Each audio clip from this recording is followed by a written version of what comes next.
Hello guys, it's Cedric for a new tutorial today again. It's been a few months since I recorded something, so I'm quite happy to do it. It's the middle of the night, I'm a little bit tired, but I have decided to show you some of the techniques that I came up with recently. So let's speak quickly. Of course, you can find me on Cedric Fonja, that's my name, on Instagram, and I also now am on Twitter because I recently joined the NFT space, and this is where it all happens. So if you feel like, please come and visit my page. You saw I do some NFT giveaways. This is to go to someone very soon, and I do post my stuff and repost, retweet like everybody else, like what I find is amazing. So anyway, so please come and join me. That'd be great to build up a bigger community even here in on Twitter. And today we will speak about this work that I've been doing recently. I am on a new series. Let me bring it on a bigger format. Okay, here. So here we have one. That's quite an interesting. That was the first portrait that I did on that series called Metamorphosis.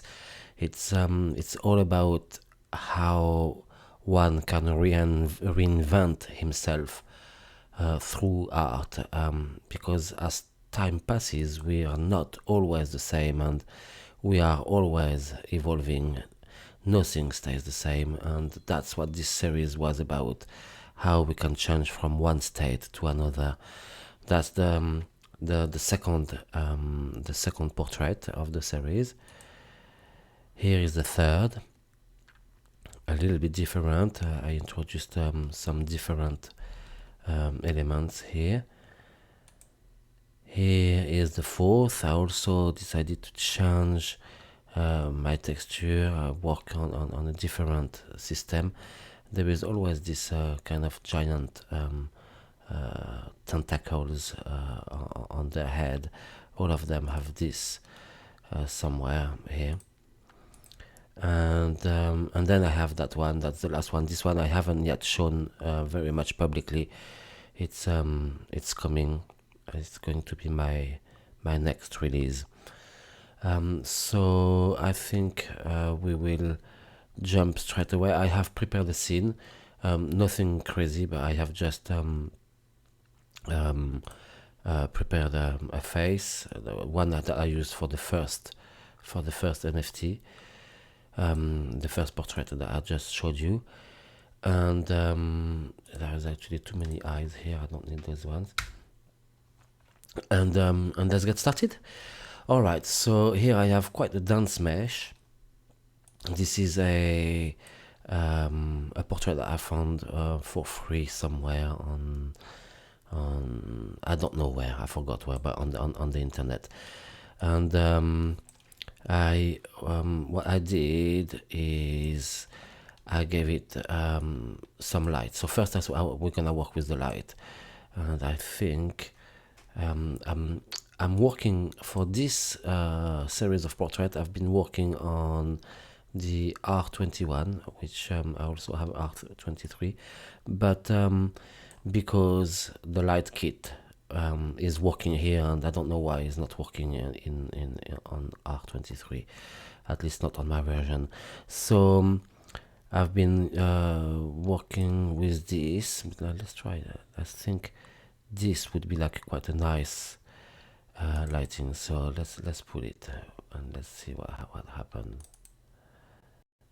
Okay, so it gives me a camera also, which is quite cool, and I actually like it because it uses portrait mode, which can break up the patterns that we have with you know, when you put the camera in Cinema 4D, it always gives you a camera that has the same it's normally not on the 80. It's, I don't know why that gives me 80 now. Wait a second.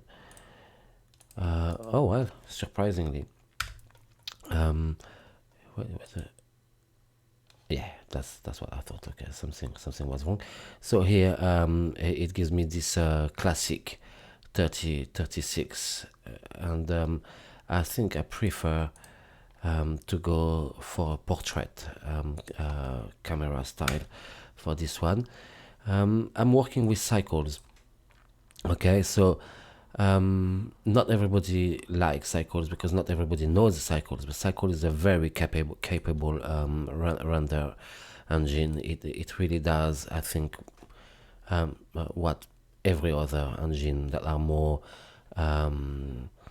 famous does. And since I'm working with it, I really appreciate and love working even more and more with it. Anyway, so that's the preview window here. So let's see what we're gonna get. All right, so we have this. So here I already have like some texture on my face, which is this face here, and I could have removed them, but I'm gonna leave it for now. Let's have a look. Actually, no, let's remove them for now and see how it would look like if it was just a pure clay. Okay, good. So on here we have what came. We have this monster that came with the lighting in the Light Kit Pro, and that's what I've been using actually to do my tentacles by changing it slightly. Anyway, so here we are on here. We have a very dense mesh, and we have this quite nice lighting that, without doing anything, it already looks quite cool, and that's what I want. So we're gonna work with this. Now let's get the texture that I had before. I'm gonna put it back, and we're gonna see what this texture do, what they are. So here I have the main man, and here I have this one, which is just this one here, and that is for the lips, I believe. So let's have a look.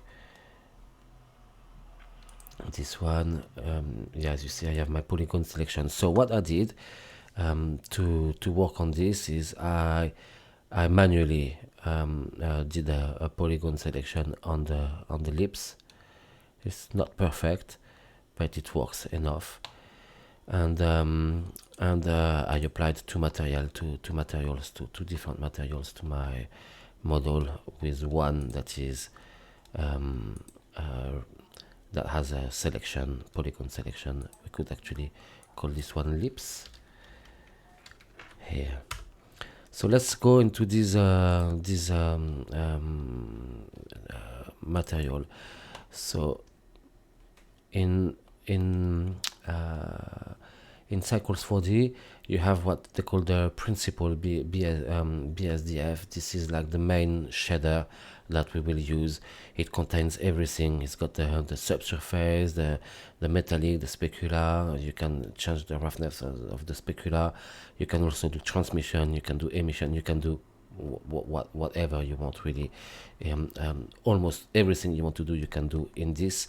Of course, then you have a lot of other shaders that are more specific. You still, if you really wanted to do like let's say subsurface scattering, you could choose one node that does only this, and that would be probably more specific. But that's a very good way to start your shaders.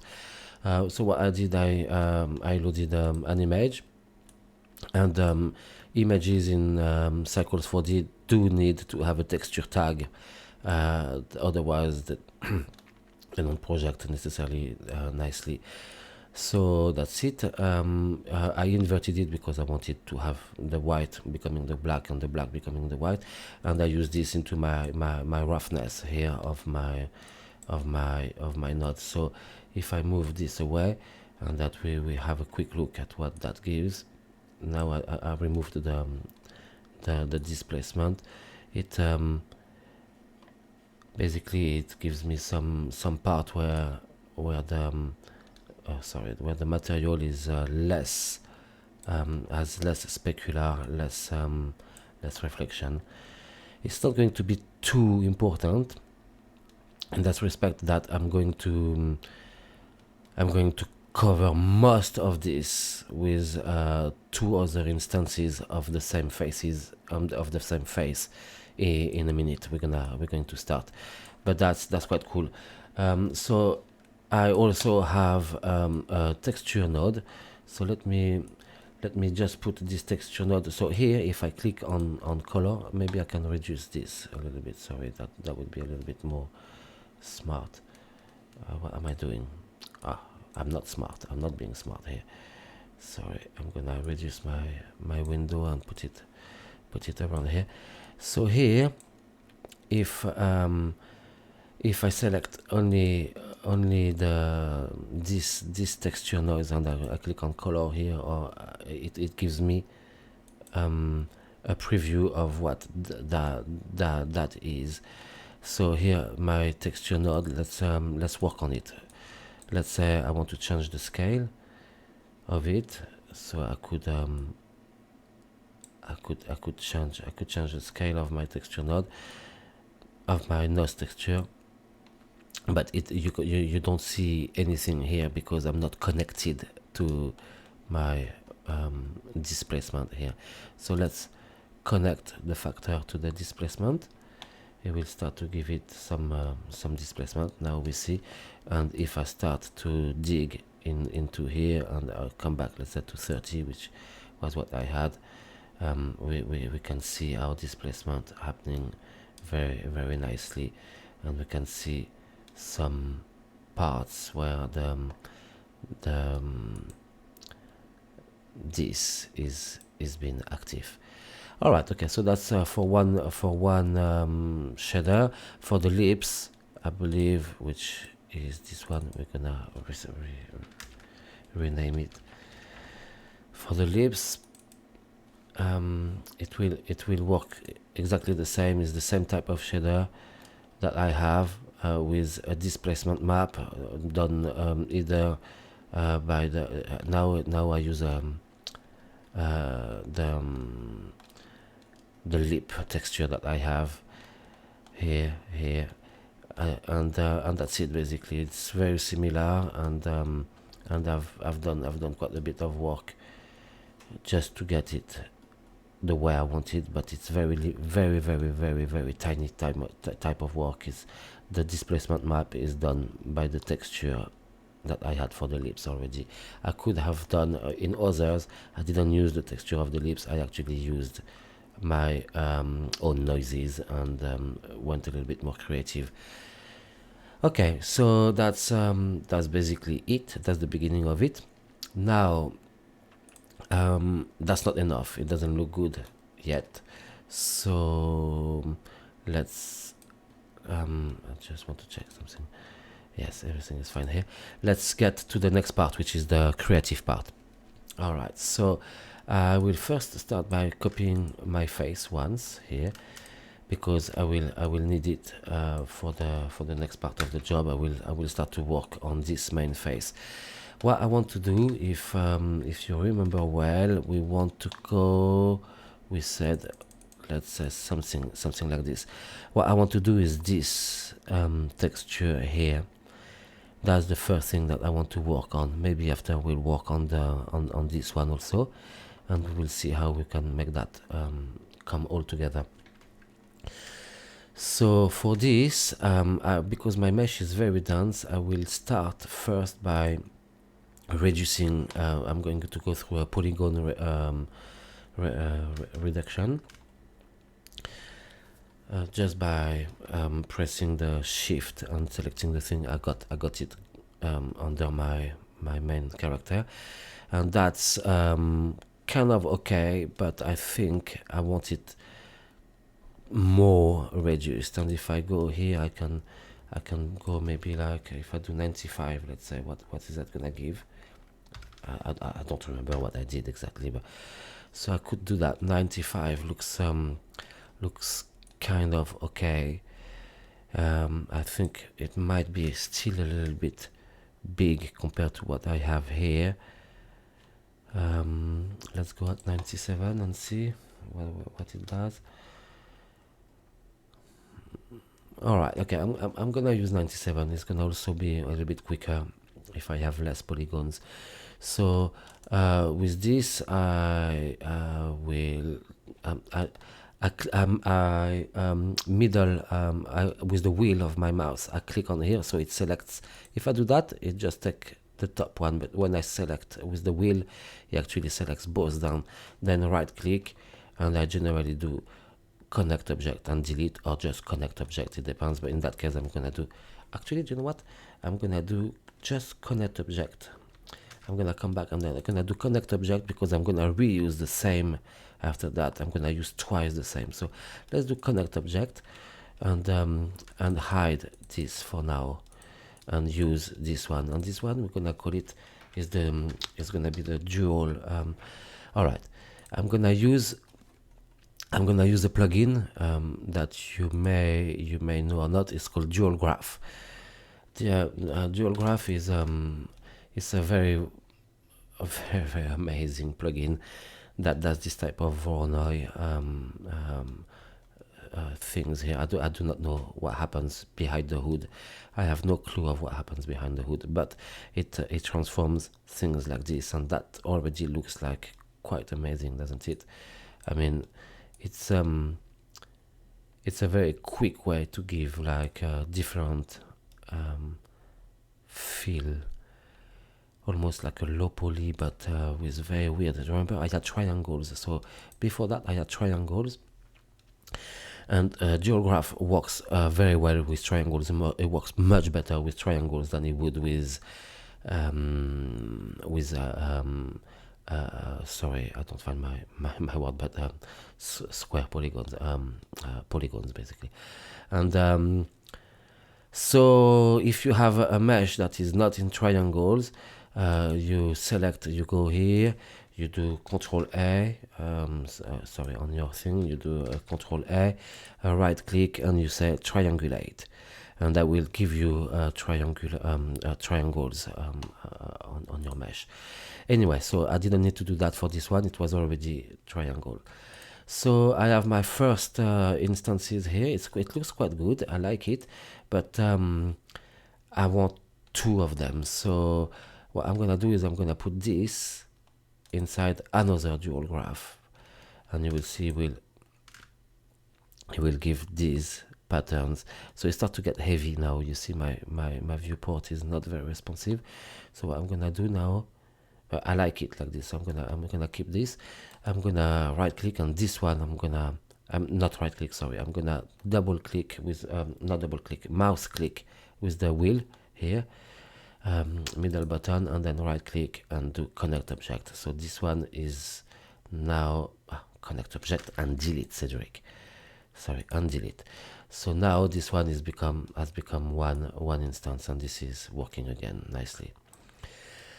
Okay, so what I want to do here, I want to go on polygon mode, and I'm gonna do a Control A, and we're gonna do D by doing actually I'm gonna do an inner extrude. So I pressed the button I, it gives me this tool, and now that if I do that, it's not gonna work. If I do that, it's gonna do like a crazy thing if I start to try to inner extrude, because I have the preserve group here.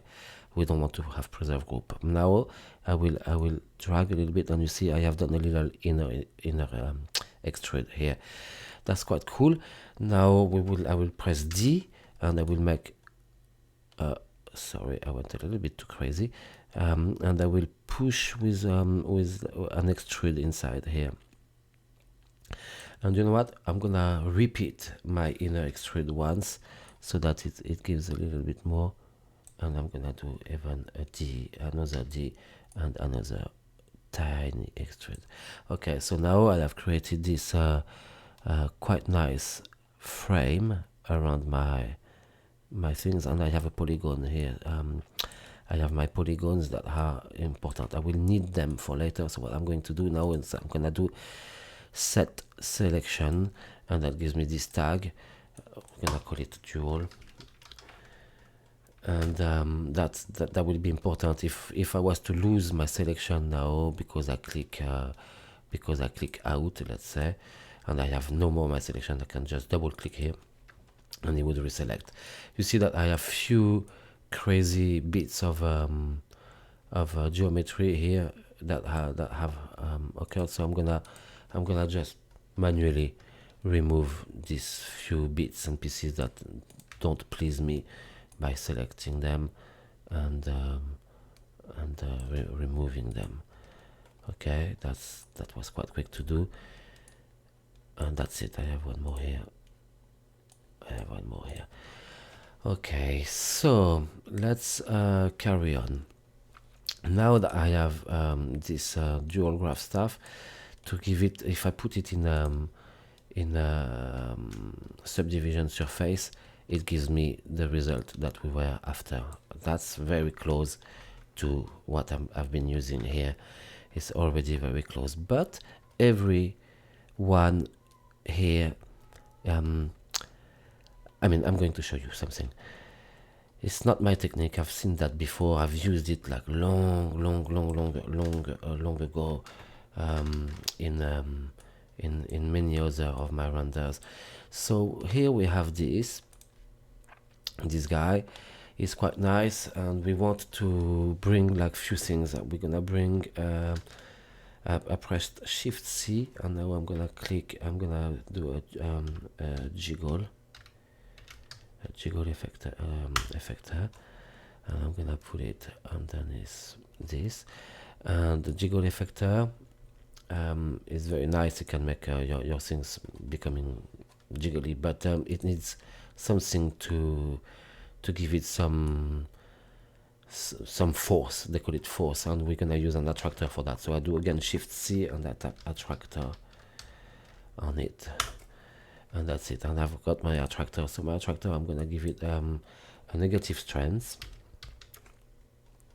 and my jiggle, you see in the force here, I need to drag my attractor. So let's see what happens when we press C. When we press play, you see the mesh start to move.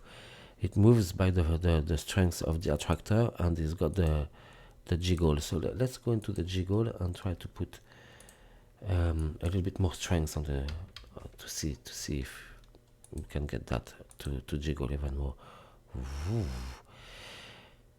And again, that's not like that quite so exciting here. So we're going to do a little bit more, but you see it's a little bit slow, and because I don't really need the back of my mesh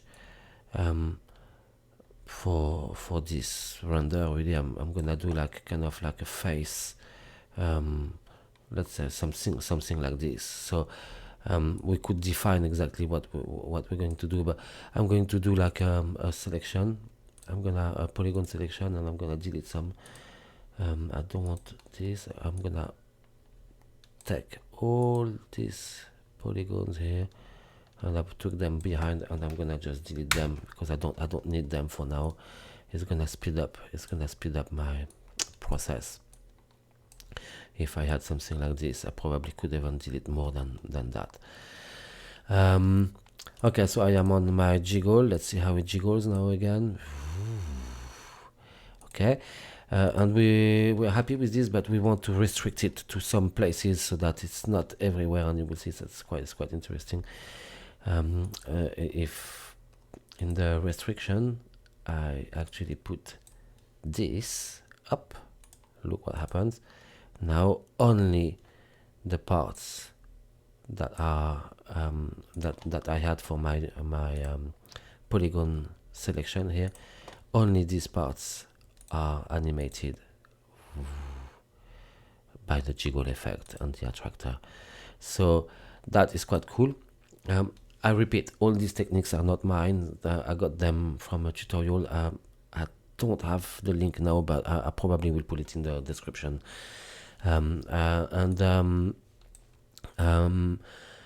Now we can also, there is another thing that we can do, and what is it called now? I need to remember. This is the tension tag. I don't know if you guys know what the tension tag is here, and I want the tension tag. Sorry, I will want it here on the not here, but here. Okay, on my dual graph. Okay, so the tension tag allows you to make maps, like vertex maps, and if for now I'm gonna take off the subdivision here so that it works much quicker. And the tension tag, what you do is you set an amount of the tension, let's say 5 or more or less. You can try, you experiment with this, and we're gonna make what we call a stretch map up, and here we have a stretch map, but everything is stretched uniformly at the moment, so it doesn't give us any proper visual of the map. Let's go, and in our jiggle effect, what we're going to do is in our attractor effect, what we will do is we will give it a fall off. If I give it a fall off, let's take like maybe a spherical fall off, and reduce the size of it, and bring it around here, and maybe around the face. Oh gosh. Okay, and let's see now if our jiggle effect is happening only where the, sorry, I don't want the, I want to see that nicely like this. Our jiggle effect is going to happen only where the fall off is. See, I want to reduce a little bit my fall off, so everything is a bit slow. It's a bit lagging now. It's because I'm playing. I should not. See. Oh gosh, come on. Oh no, what am I doing? Sorry, I'm so stupid. Okay, I didn't, I was not doing the right thing. Okay, E. So I don't know why it's not working the way I want. Okay, now it is. It's really restricted only to here, and this we can move it to the place where we will want to have more of this effect rather than everywhere on the face. So maybe here, let's say, if we say that we're gonna be on the side here, let's have a look with the stretch map. I don't understand why my stretch map is not working the way I want. Normally it shows me I am well on my dual graph. So what did I do wrong? Oh, I forgot to do to fix the tension. So let's do that. And now it's gonna work. Okay, let's have a look. Yeah, okay. So and now it start to work. Okay, so now my sorry about that. I had forgotten one thing. You see that my vertex map is actually active and has different power depending on where the jiggle effector is working. The attractor really, but and the jiggle effector. So that's quite interesting. You can, if you animate this, you can actually like make something very quite cool here. You see. So let's say that I'm happy with this. Something like this. Maybe I'm gonna start again. I'm gonna start at 0 and I'm gonna move it a little bit and have it move like this and stop. Okay, so let's imagine that I'm happy with this. Now I could just go and again middle click and do that, but I'm not gonna do that for now. I'm gonna remember where we are here is good, and this I will use it to drive a material. So let's put back our preview. Here we are with this.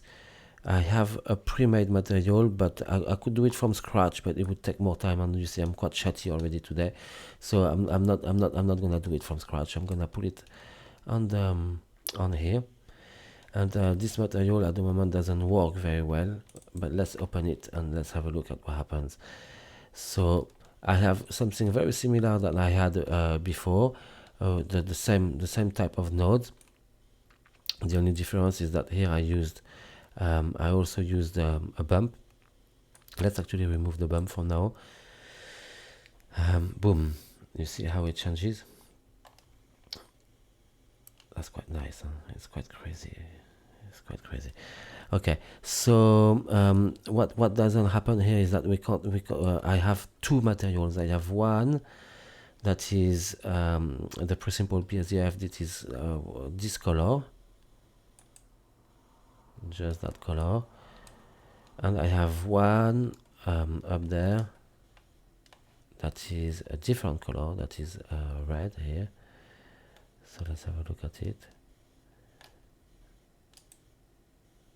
You see, dark red, and I want to mix them using the stretch map that I have been doing. So I'm using a mix node here. This one, it's a mix shader node, and in the mix shader node, I have brought this, but this doesn't work anymore because this is from a previous material. So what I need to do is to bring my stretch map here and drop it here. Okay, and that now I can connect it and to the mix level of my mix shader. So that's the factor, how much I mix in between one and the other depends of this. If I go that way, I am more white. If I go that way, I am more red. If I use this node that I just brought and connect it here to here, now I will start to mix from one to the other, and you can see that it actually works. I have some red and I have some white, like a gray. Okay, so that can be very cool. So knowing this, I will come back here. I will get back to my spherical field. I want it to be a bit bigger. I want it to affect a little bit more of the face. I'm gonna stop that a second. I'm gonna restart this. I may want to have a little bit more attractors. And let's look at the map at the same time as we're working. It makes it easier. So let's have a look how that would look here. All right, okay, so you see, and now I'm gonna put my attractor a bit stronger. I want more I want more power to it. Let's see if I put minus 200, how it's gonna be a bit crazy, I think. But let's have a look what it will do. Yeah, it goes quite big, but that will give me more. I'm gonna let it come back down, and let's have a look. That can be quite cool now. All right, you see, so that's how you can work. And I'm not gonna spend much more time with this because I want you to experiment yourself. But obviously your stretch map, you can make it more or less stretchy by changing the number. I put 5 now. You can see how it affects more or less the face, and you see now I like it better here because I have like different level of darkness inside my green. Now of course, my red, sorry. Now of course on the dual you can change the color and have something completely different. If you wanted to take this one and put a green inside, which would be probably nicer here, and maybe this one, let's put a light blue inside, a bit more bit more dark actually than that, and let's have a look. See, you can start to get like some very pretty neat thing. And what I've done in my next in my other render is, rather than to keep this only uniform, I was driving with a ramp, a color ramp. I was driving my color, so now it's gonna put everything on the black scale. Let's go to the color here, change this one. Let's put it light blue also, maybe something like that. And okay, let's leave this like this. And it's not enough for it to work. You also want to go to the texture, put a gradient texture, and drive the factor like that, so that you can then start. And let's, oh sorry, what did I do here?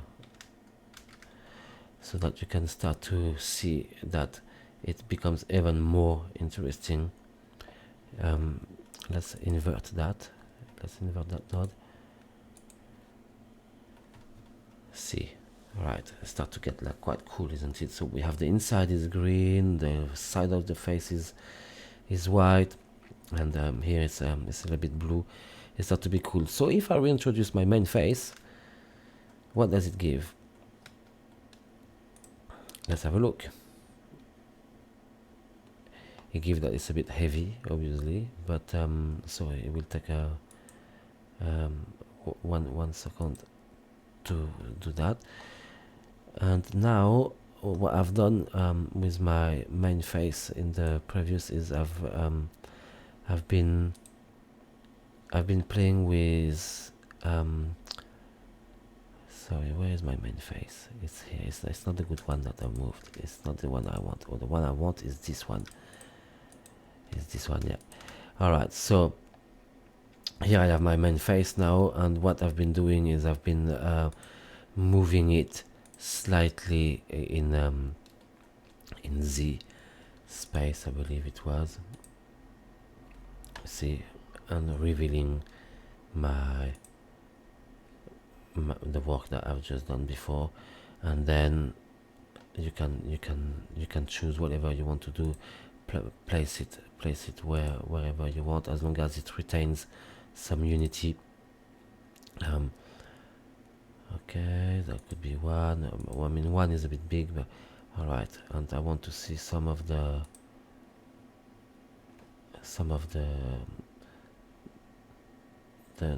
work we did. But anyway, so let's come back for now to 0 here, and it started to get there, but obviously it was not exactly the same when I didn't have the face.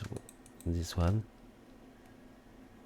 we could see the green, and now we can't see the green, which is a little bit annoying. So we will see what we will do about that later. Let's work on the next part of the render. The next part of the render is it's a very, very simple thing. Remember that I saved one instance of my face, so let's remove this for now and put this one instance of this polygon reduction face. And do you know what? I'm going to even put it further, more reduced even than this one. So what I do sometimes is I do like, let's say 90 is good, and then I connect and delete, and then I come back and I do a second instance of polygon reduction. How does it work here? Of polygon reduction. So now it's very, very reduced, because that's another 90 to it. So, and you can choose what works for you the best, and that I will drop it into a atom array, whatever you call it, like this. I did something a little bit wrong. It's not what I wanted to do. I wanted to put sorry, let's start that again. I wanted to put this into the atom array. Okay. Oh wow, so that's cool, huh? Yes, that's what I wanted. Excellent. I don't want to move from that. That's perfect. Okay, so I reduced the sphere radius before I reduced the cylinder radius, because if you just do that, yeah, like that, okay. So normally I reduce the cylinder radius so that I see what I want, and then I can either have some of or not of these little balls here, and this, I think it's gonna look quite cool, but I don't want this everywhere on my render. So I'm gonna again go on my main man, go here, and take my tool. See, only select, it's not clicked here, so whatever I take even what is behind, and let's do like an atom array on this. So I'm gonna delete this, and I'm gonna keep just this atom array. So now if I bring back my we're gonna call it dual, this one, so that is better. And even this dual, you know what, I'm gonna come back to the dual a little bit, and I'm gonna also kill some of it, so that what happens under here, we're gonna see more of the original guy. So let's see that if I kill that a little bit, and now I bring back my original guy, and that's it. We start to have something very similar to what I had here. Okay, so let's have a look. Boom. And if we look in here, it starts to work more or less the way we want. All the rest is about fine-tuning and finding the right amount of displacement. You see here, we see the green, we see the blue, everything mixes, but I have far too much of my white guy. I could also go inside the white guy, into the main face here, and select a part of it and delete. And you see what it does, it starts to reveal what I have underneath, and that's quite cool. And obviously this guy is white now. The main guy is white, but we could give it like different color. It doesn't have to be that white. That's up to us. I don't know, actually it's quite gray normally. It should be a little bit more, but it's my light. Okay, anyway, yeah,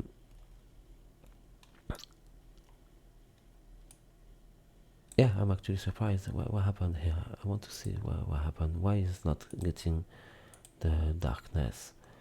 If I remove this, what happens? That's what I had. I did have a problem. Okay, so I'm gonna go back to my keep my selection here. Something didn't work very well here, so I want to see why it didn't work well.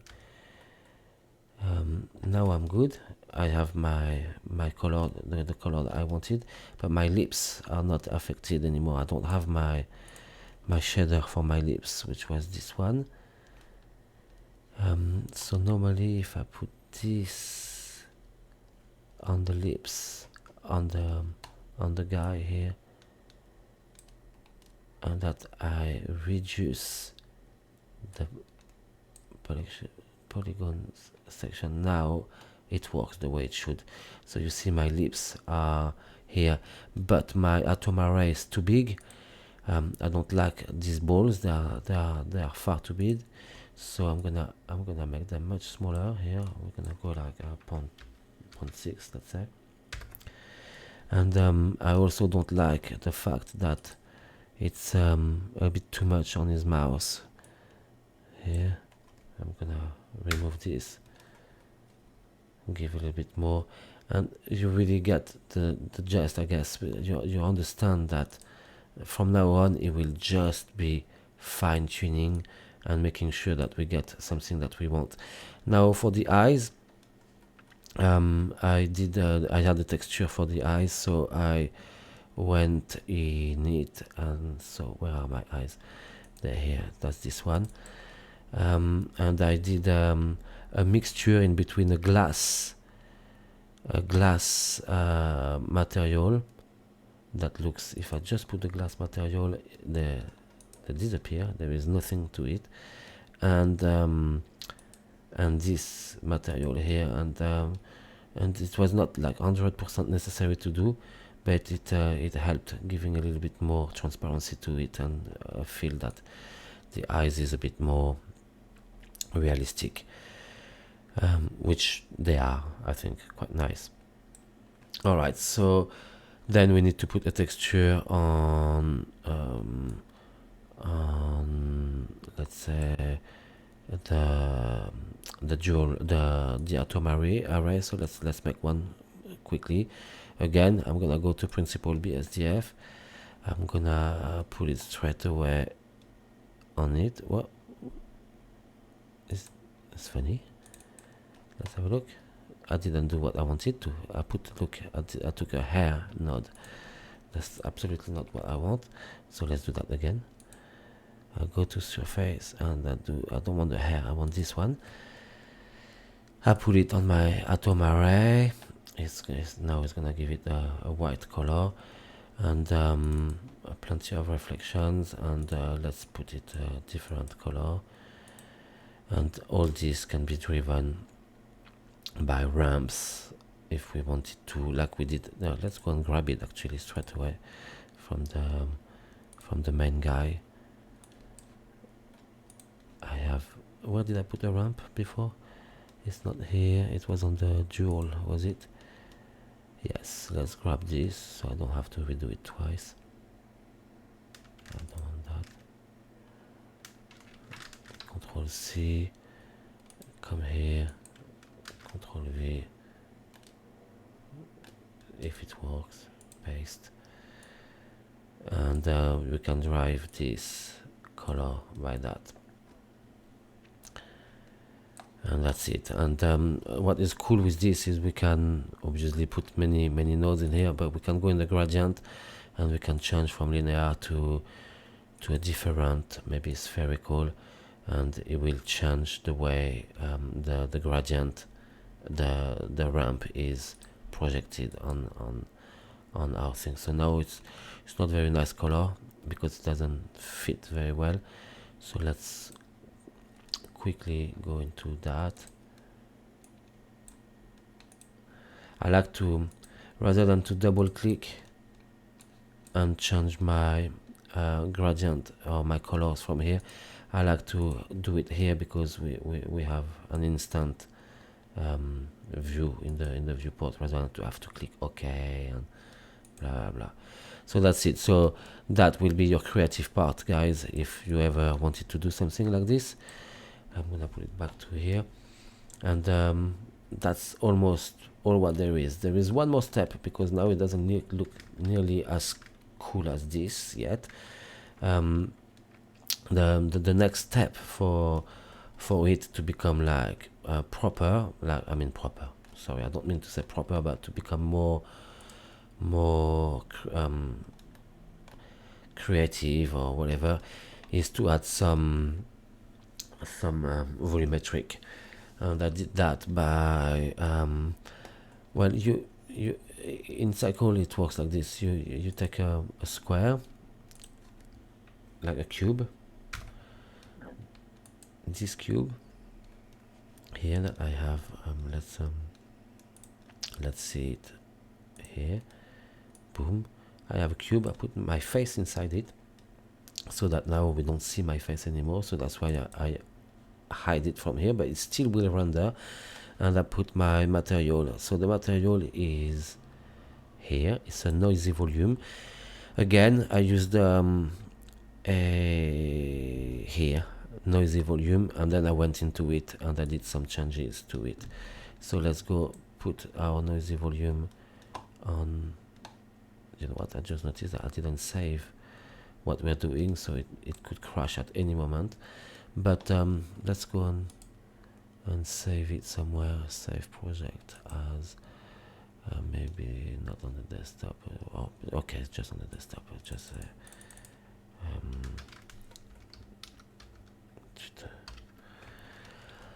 At least it will be saved. Okay, so now if I render, obviously we just have the noise is here. That's the noise. So let's have a look at the noise. The noise is made. Let's open it a little bit bigger. The noise is made of several things. I didn't create that. It's created by Insidium as a starting point. What I did is I put a color ramp on it. I choose the level of transparency by changing the multiply node here. I think it was, if you see, if I put, let's say, something in the multiply, if I put 50, it will become very thick and dense. It could be something that you want to do, but I doubt it. Let's have a look. If I go inside now, so you see we don't see it. We don't see my man anymore. But I will come back at 5. I'll come back at 5, and that's really what sells the the shot. Really, that's what makes everything more creative, more beautiful.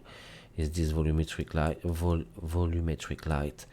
that give some color and space to my render. And you see we're starting to get there. Of course I didn't work on you understand, I didn't work on my I really don't like the cage that I have here, and I think the polygon reduction is probably too much.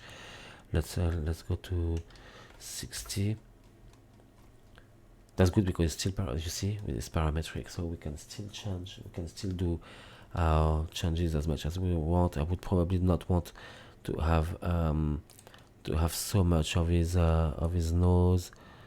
I will probably not want. I mean, I would go and work a lot on all this to make it at my liking.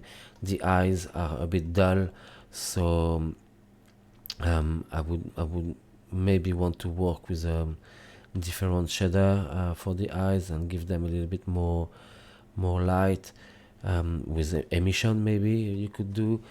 So many things can be done. I think I would want to reveal a little bit more the lips so that we see the texture. I would go inside my dual graph here and do again polygon selection here and delete this stuff here. Basically then it's about like being creative and having fun, and that's how I made most of the faces that you see here and there. And I just used different noises. I changed my texture. I worked a lot on it so that none of them really look the same. And this one I actually cloned all this on the surface of my atom array to give it like this very suffering. And you see I chose to keep like some of these that are quite creative around the lips. I think it's quite beautiful. There is a lot happening, and it's very nice, and you can see the change of color through the texture that I wanted to have. It goes in between the dual graph and also the back texture of my main characters. Here I decided to change. I wanted it to look more almost earthy. I wanted it to be, that's why it's in these colors also, and it has something like from the earth. It's again done in a similar manner.